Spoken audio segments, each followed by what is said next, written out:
नमस्कार दोस्तों, जय हिंद जय भारत। आज हम लेकर आ गए जो राजस्थान पुलिस में जो 10 नंबर का टॉपिक है महिला बाल अपराध, उससे संबंधित भाग 4। इससे पहले जो भाग 3 जारी कर चुके हैं उनको जिन्होंने नहीं देखा है वो अच्छे से देख के भाग 4 देखें, अच्छे से समझ में आएगा। और बहुत IMP क्वेश्चन है, बहुत इंपॉर्टेंट क्वेश्चन है, अच्छे से समझे और इनको अच्छे से नोट्स बना के याद करें ताकि आपका जो 10 नंबर है उनमें से अच्छे मार्क्स आ सकें। देखिए क्वेश्चन है, नेशनल क्राइम रिकॉर्ड ब्यूरो 2015 और 16 के अनुसार भारत में बच्चे के खिलाफ अपराध लगभग हो गया है 3 गुना, आधी, 4 गुना, 2 गुना। तो देखिए इसमें दुगुना अपराध हो चुका है 2015-16 के अनुसार। अगला क्वेश्चन देखिए, धारा 376 DA मैंने आपको बताया था कि बलात्कार से संबंधित है, वो 376 में IPC इंडियन पेनल कोड 376 में आता है। और उसके अंतर्गत जो अलग अलग वेरिएशंस दे रखी होती है ABCD DA, यानी इससे पूछ रहा है कि आपके पास 376 है, वो DA किससे संबंधित है, तो आपको ध्यान से समझना है। देखिए ऑप्शन ए है 16 साल से कम उम्र की लड़की से सामूहिक बलात्कार। ऑप्शन बी 10 साल से कम उम्र की लड़की से सामूहिक बलात्कार। ऑप्शन सी 12 साल से कम उम्र की लड़की से सामूहिक बलात्कार। ऑप्शन डी 8 साल से कम उम्र की लड़की से सामूहिक बलात्कार। ये तो बात फिक्स है कि जो सामूहिक बलात्कार होता है वो इसमें आता है डी में। अब देखिए इसमें कौन सा उत्तर सही है कि जो 16 साल से कम उम्र की लड़की से सामूहिक बलात्कार होता है, यानी 3-4 आदमी मिलके प्लानिंग करते हैं, उनको 374 DA में रखा जाता है। अगला क्वेश्चन देखिए,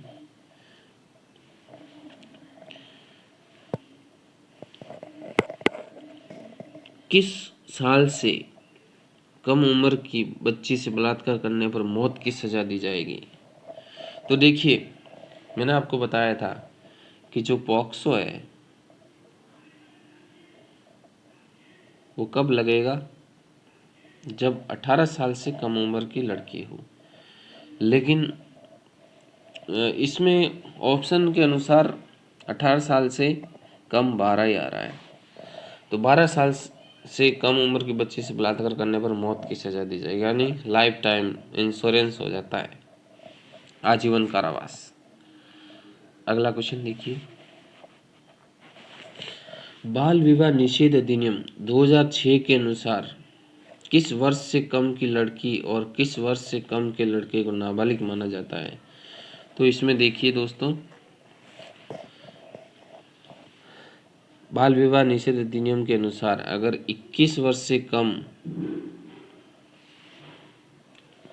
लड़की देखिए यानी कि 18 वर्ष से कम लड़की और 21 वर्ष से कम लड़के को नाबालिग माना जाता है विवाह के लिए। ये बाकी तो 18 वर्ष से कम बच्चे हैं वो नाबालिग है, लेकिन विवाह की उम्र एक्चुअली बाल विवाह निषेध अधिनियम 2006 के अनुसार 21 वर्ष लड़के की निश्चित की गई है और 18 वर्ष लड़की की। लेकिन हाल ही में एक अधिनियम पारित हुआ है कि लड़का और लड़की की दोनों 21 कर दी गई है। देखिए अगले संशोधन जो अभी हुआ हाल ही में। अगला क्वेश्चन देखिए, कन्या भ्रूण हत्या और गिरते लिंगानुपात को रोकने के लिए भारत की संसद द्वारा पारित पूर्व गर्भाधान और प्रसव पूर्व निदान तकनीक, मैंने आपको पहले पूर्व वीडियो में बता चुका हूँ। PCPNDT क्या है, इसके बारे में कैसा होता है, ये अधिनियम क्यों जारी करना पड़ा, इसके बारे में पूर्व के भाग में आपको बता चुका हूँ। इससे पहले 3 वीडियो जारी हो चुकी है। ये महिला बाल अपराध की ये चौथी वीडियो है, ध्यानपूर्वक समझिए। यहाँ बता रहा है कि PCPNDT एक्ट कब लागू किया गया था, तो देखिए 1994 में PCPNDT एक्ट लागू किया गया था। अगला क्वेश्चन, महिलाओं का कार्यस्थल पर लैंगिक उत्पीड़न, इस अधिनियम के अंतर्गत तैयार किए गए शिकायत समितियों को सबूत जुटाने में किस कोर्ट को अधिकार प्रदान किया गया है? ये जो साक्ष्य जुटाने में जो कोर्ट काम करती है वो सिविल कोर्ट करती है। देखिए, जब आप कानून पढ़ेंगे तो कोर्ट को भी अलग अलग प्रकार है। एक जिला सेशन होता है, एक अपर जिला सेशन होता है, मुख्य न्यायिक मजिस्ट्रेट होता है, एक न्यायिक मजिस्ट्रेट होता है। ऐसे अलग अलग काम बांटे हुए कोर्ट में भी। एक सिविल कोर्ट होती है जो महिलाओं को कार्यस्थल पर लैंगिक उत्पीड़न होता है उनकी शिकायत समितियों को सबूत साक्ष्य जुटाने में मदद करती है। अगला क्वेश्चन देखिए, एक फिर से आ गया है 376 का नया वेरिएशन। इससे पहले अपन पढ़ चुके थे कि 376 DA यानी 16 वर्ष से कम उम्र की लड़की से सामूहिक बलात्कार। अब आ गया अपने पास DB। इसके तहत होता है कि 12 वर्ष से कम उम्र की लड़की से सामूहिक बलात्कार DB में आता है, और 16 वर्ष से कम उम्र की लड़की से सामूहिक बलात्कार 376 DA में आता है। ये ध्यान रखना है, ऐसे कैसे हुबहू क्वेश्चन पूछे जाएंगे आपको राजस्थान पुलिस में। देखिए, अच्छे से इनको नोट्स बना के याद करने हैं, बार बार रिपीट करना है, तभी ये याद होंगे। अगला क्वेश्चन देखिए, किस सन में कार्यस्थल पर महिलाओं के यौन उत्पीड़न अधिनियम को पारित किया गया था? 2013 में। अगला क्वेश्चन देखिए, हाल ही में राजस्थान सरकार में बाल श्रम और मानव तस्करी के प्रति लोगों में जागरूकता फैलाने के लिए कौन सा अभियान शुरू किया गया? ऑप्शन ए बाल मुक्ति, ऑप्शन बी मुक्ति कारवा, ऑप्शन सी बचपन बचाओ मुक्ति दिलाओ, ऑप्शन डी बचपन बचेगा देश बचेगा। तो आपका राइट आंसर मुक्ति कारवा। अगला क्वेश्चन देखिए, भारतीय दंड संहिता IPC जो भारत में आपराधिक कानून के वास्तविक पहलुओं को शामिल करता है किस वर्ष का है? तो जो आपकी ये IPC भारतीय दंड संहिता जारी की गई वो 1860 में की गई थी।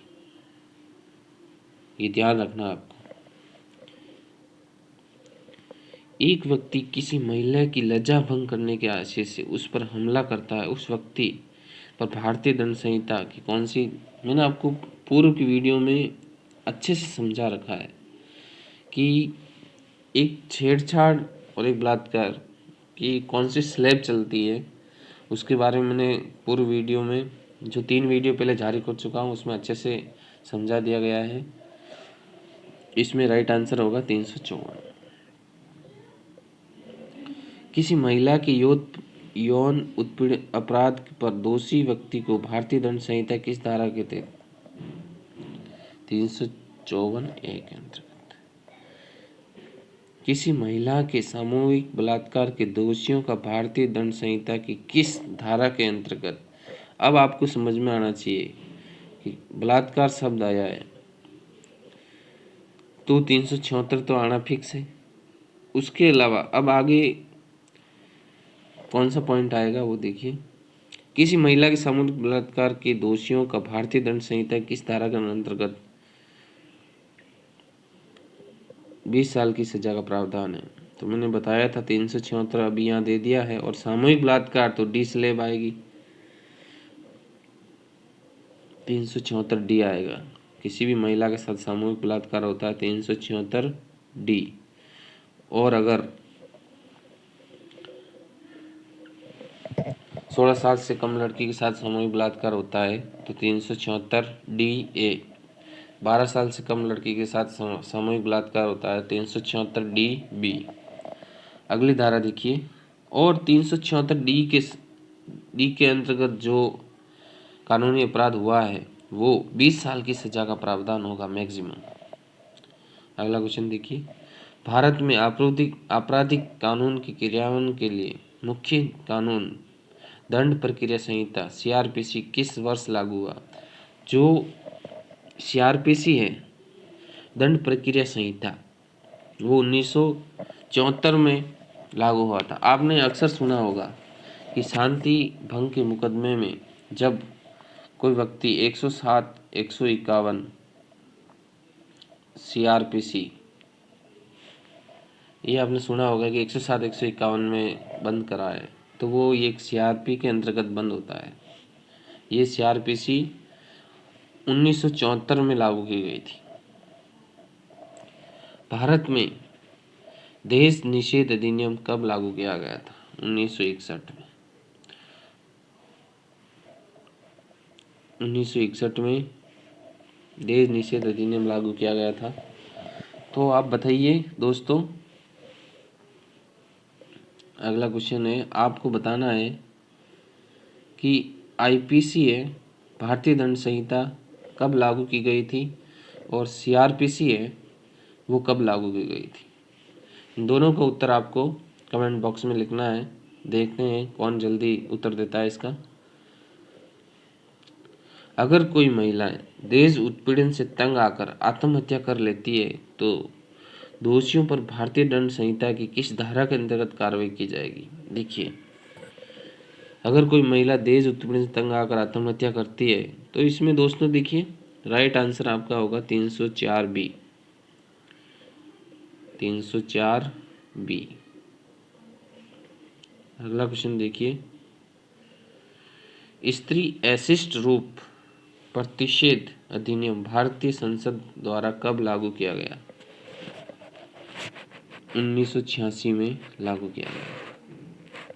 अगला क्वेश्चन देखिए, भारत में क्षति रोकथाम अधिनियम, मैंने आपको पूर्व वीडियो में इसका अच्छे से वर्णन किया गया कि क्षति रोकथाम अधिनियम क्यों लाया गया था और कब लाया गया था और क्यों जरूरी था, इसके बारे में मैंने पूर्व वीडियो में अच्छे से, जिन्होंने पूर्व के भाग नहीं देखे हैं वो पूर्व के भाग देखें, उसके बाद ये देखेंगे, अच्छे से समझ में आएगा आपको। इसमें देखिए 1987 में सती रोकथाम एक्ट लाया गया था और बहुत ही ज़रूरी था क्योंकि इसमें महिलाओं का बहुत ही शोषण हो रहा था। अगला देखिए, राजस्थान सरकार के मुक्ति कारवा अभियान का नेतृत्व किसके द्वारा किया जा रहा है? देखिए, जो मुक्ति कारवा के बारे में पूर्व भाग में मैंने बताया था, इसी भाग के प्रथम स्टार्टिंग में मैंने चर्चा की थी कि राजस्थान सरकार के मुक्ति कारवा अभियान का नेतृत्व किसके द्वारा किया जा रहा है, तो राजस्थान पुलिस और कैलाश सत्यार्थी चिल्ड्रन फाउंडेशन के माध्यम से किया जा रहा है। अगला क्वेश्चन देखिए, घरेलू हिंसा से महिलाओं का संरक्षण अधिनियम कब लागू किया गया था? जो महिलाओं की घर में जो हिंसा होती है, जिससे वो शोषण होता है महिला का, उसमें एक्ट पारित किया गया था 26 अक्टूबर 2006 को। अगला क्वेश्चन देखिए, राष्ट्रीय अपराध रिकॉर्ड ब्यूरो की वर्ष 2018 की रिपोर्ट के अनुसार राजस्थान मानव तस्करी के मामले में किस स्थान पर है? तो देखिए, 6ठे स्थान पर है। भारतीय संविधान के किस अनुच्छेद के तहत भारत में मानव तस्करी पर प्रतिबंध लगाया गया? अनुच्छेद 23 भाग ए में मानव तस्करी पर प्रतिबंध लगाया गया है, रेस्ट्रिकेट कर दिया इसको। अगला देखिए, केपीएस गिल बनाम श्रीमती रूपण देवी बजाज AIR 2005 SC 3104 का मामला संबंधित है स्त्री के कुल्ले पर थप्पा मारने से। अगला देखिए,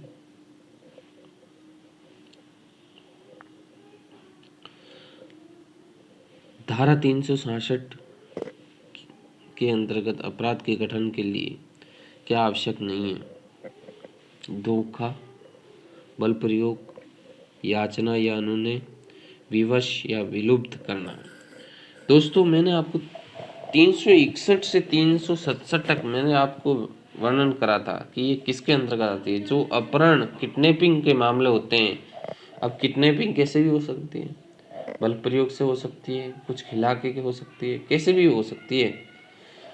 तो उसके अंतर्गत पूछा है कि 366 के अंतर्गत अपराध के गठन के लिए क्या आवश्यक नहीं है। तो धोखा देके अपहरण करता है तो भी 367 के अंतर्गत आएगा, बल प्रयोग करके भी आता है, विवश एवं विलुप्त करके भी आता है, लेकिन याचना और अनुनय से वो इसके अंतर्गत नहीं आता है।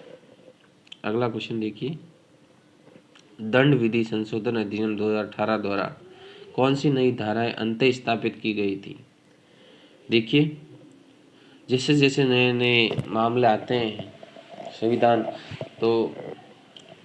संविधान में संशोधन करना पड़ता है। उसी तरह 2018 में संशोधन करके 376 की 3 स्लैब और बनाई गई थी।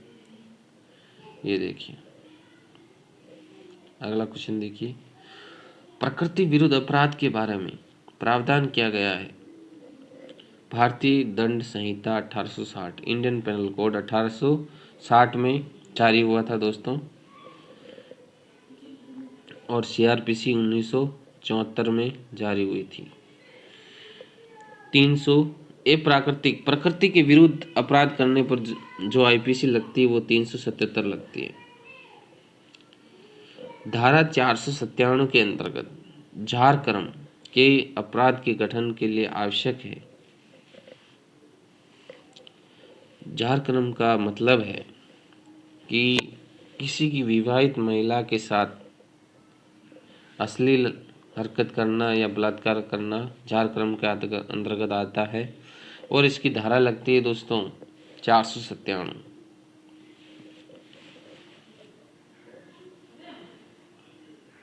देखिए, स्त्री के विवाहित होने की जानकारी होना।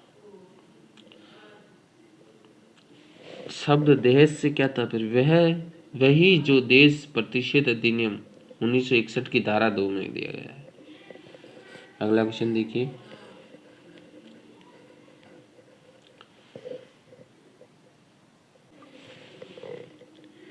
स्त्री की लज्जा भंग करने का आशय से उस पर हमला करना एवं बल प्रयोग आईपीसी की किस धारा के अंतर्गत जांच की जाएगी। 354 के अंतर्गत। राजस्थान राज्य महिला आयोग के गठन की तिथि है 15 मई 1999। बहुत आईएमपी क्वेश्चन है दोस्तों, बहुत ही इंपॉर्टेंट क्वेश्चन है कि राज्य महिला आयोग के गठन की तिथि है 15 मई 1999। इसी के साथ लेके आएंगे अगली नई वीडियो। इससे पहले विदा लेते हैं। जय हिंद, जय भारत। जिनको वीडियो अच्छी लगी हो सब्सक्राइब करें और शेयर करें, और साथ ही लाइक करना ना भूलें।